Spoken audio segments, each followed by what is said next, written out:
When the age of Leo ended about 12,000 years ago, the era of Cancer began. And the era of Cancer brought the big flood that covered many regions in the planet with big rains, and also the end of the glaciation. All the civilization went away from the seas and went to live to the rivers. In this period of time, the wars between the different families in the regions of Khem ended with the process of enlightenment, and it divided the country in many regions. This division brought a lot of conflicts in between our people, and it was the ending of the process of consciousness during the period of the Atlantean colonies. Living there at first was very easy because everything was ruled by women, everything was ruled by circles, and the civilization was treated like sons and daughters until Gemini time came, like around 6,000 BC. This period of time in history made a division in between north and south regions of the consciousness, and they were against each other, so they were making what would become Egypt in the next period. The loss of consciousness and the polytheism started to create a new idea of the temples, of the holy places in the River Nile. As the desert started to grow and the only food, the only things that they would have was just in the river, they would start to fight for the power of who controls the river. That brought the idea of a pyramidal structure.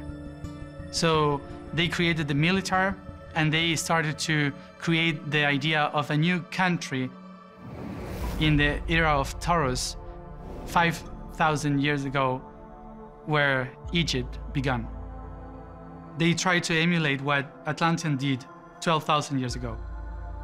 They rebuilt the temples with new architecture. In Atlantean times, they didn't have round-shaped columns. We didn't have the structure of an Egyptian or a Roman or Greek structure. Our temples were square with square columns. That's the main difference in between ancient Egypt and Atlantean Egypt. When they start to build the new temples, they use the structure of Mediterranean cultures. So that's why you can find these big temples that were built 3,000 years ago in Egypt that were financed by Greeks and Roman people. Those temples try to emulate what the initiatic path was, and to understand how it worked, it was beginning in what we now call Abu Simbel, which it didn't exist before. The first temples that we can relate now to the first initiatic path was in Abu Simbel, in Philae, and in Komombo. These three temples were meant to work in relation with the body.